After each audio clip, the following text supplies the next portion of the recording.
بسم اللہ الرحمن الرحیم۔ چوتھا سبق، مذکر غائب کا پہلا صیغہ واحد کے لیے ہے، دوسرا تثنیہ کے لیے اور تیسرا جمع کے لیے۔ اسی طرح مؤنث غائب، مذکر حاضر اور مؤنث حاضر کے صیغوں کو سمجھو اور متکلم کا پہلا صیغہ واحد مذکر اور واحد مؤنث دونوں کے لیے ہے اور دوسرا صیغہ چار کے لیے ہے، یعنی تثنیہ مذکر، تثنیہ مؤنث، جمع مذکر اور جمع مؤنث کے لیے۔ سب صیغوں کے نام یہ ہیں۔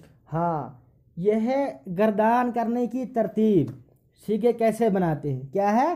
گردان کرنے کی ترتیب۔ نمبر 1، سب سے پہلا صیغہ جو ہے وہ آتا ہے واحد مذکر غائب کے لیے۔ کیا آتا ہے؟ واحد مذکر غائب۔ اس کے بعد دوسرا صیغہ تثنیہ مذکر غائب۔ اس کے بعد تیسرا صیغہ جمع مذکر غائب۔ اس کے بعد واحد مؤنث غائب۔ اس کے بعد تثنیہ مؤنث غائب۔ اس کے بعد جمع مؤنث غائب۔ ٹھیک ہے، یہ ہو گیا غائب کے 6 صیغے۔ اب اس کے بعد کیا آئے گا؟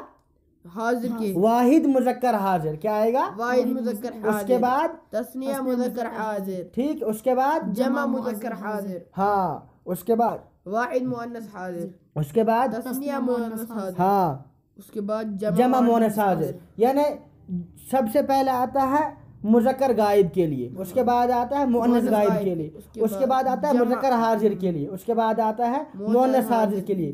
مگر ان میں ترتیب کیا؟ پہلا آتا ہے واحد کے لیے، دوسرا آتا ہے تثنیہ کے لیے، تیسرا آتا ہے جمع کے لیے۔ سب سے پہلے جو صیغہ ہوتا ہے وہ ہوتا ہے مذکر غائب کے لیے۔ اس کے بعد جو صیغے ہوتے ہیں وہ ہوتے ہیں مؤنث غائب کے لیے۔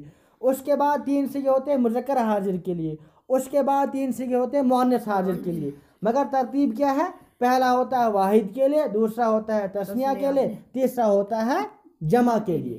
ٹھیک ہے، یہ ہو گئے 12 صیغے، 6 غائب کے اور 6 حاضر کے۔ ٹھیک، اس کے بعد آتے ہیں 2 صیغے متکلم کے لیے۔ ہاں، متکلم کا پہلا صیغہ واحد مذکر اور واحد مؤنث دونوں کے لیے ہے۔ یعنی جو متکلم کا صیغہ ہے واحد متکلم کا، وہ 2 کے لیے آتا ہے۔ کتنے کے لیے آتا ہے؟ 2 کے لیے۔ یعنی وہ واحد مؤنث کے لیے بھی آتا ہے اور واحد مذکر کے لیے بھی آتا ہے۔ کتنے کے لیے آتا ہے؟ کس کس کے لیے؟ واحد مؤنث، واحد مذکر۔ ہاں، واحد مذکر کے لیے بھی اور واحد مؤنث کے لیے۔ اور جو جمع کا صیغہ ہے وہ کتنے کے لیے آتا ہے؟ 4 کے لیے۔ متکلم کا جمع والا صیغہ وہ آتا ہے 4 کے لیے۔ کتنے کے لیے؟ تثنیہ مذکر کے لیے۔ کتنے کے لیے؟ 4 کے لیے۔ کیا کیا؟ تثنیہ مذکر، ہاں، تثنیہ مؤنث، مؤنث، جمع مذکر اور جمع مؤنث۔ کتنوں کے لیے؟ 4 کے لیے۔ کیا کیا؟ تثنیہ مذکر، تثنیہ مؤنث، جمع مذکر اور جمع مؤنث۔ شاباش، آگے چلو۔ قاعدہ، نہیں یہ اوپر والا واحد مذکر غائب، تثنیہ مذکر یہ بولتے ہیں غائب۔ ترتیب۔ یہ کیا ہے؟ ترتیب، سب صیغوں کے نام یہ ہے، سب صیغوں کے نام۔ وہاں بولا 3 صیغے پہلے غائب کے لیے، اس کے بعد بولا 3 صیغے پھر مگر مؤنث غائب کے لیے، پھر بولا 3 صیغے مذکر حاضر کے لیے۔ اب یہاں ہر ایک کو الگ الگ کر کے بتا رہے ہیں۔ ہاں، پہلا صیغہ کس کے لیے ہوتا ہے؟ واحد مذکر غائب، دوسرا صیغہ تثنیہ مذکر غائب، تیسرا جمع مذکر غائب، اور چوتھا واحد مؤنث غائب، پانچواں تثنیہ مؤنث غائب، اور چھٹا جمع مؤنث غائب، ساتواں واحد مذکر حاضر، ہاں، آٹھواں تثنیہ مذکر حاضر، جمع، آٹھواں یہ ہو گیا نواں، ہاں جمع نواں، مذکر حاضر، ہاں، اس کے بعد واحد مؤنث حاضر، ہاں، تثنیہ مؤنث حاضر، جمع مؤنث حاضر، ہاں، اس کے بعد واحد متکلم، جمع ہاں، متکلم۔ جو 13واں صیغہ ہے واحد متکلم کا وہ آتا ہے واحد مذکر متکلم اور واحد مؤنث متکلم کے لیے مشترک، مشترک ہے نا، برابر ہے درمیان،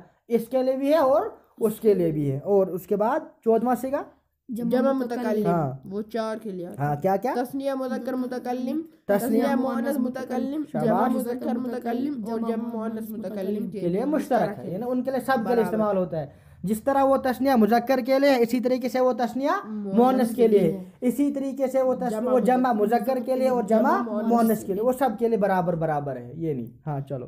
قاعدہ، ماضی کے آخر میں فتح، مضارع کے آخر میں ضمہ اور امر و نہی کے آگے آخر میں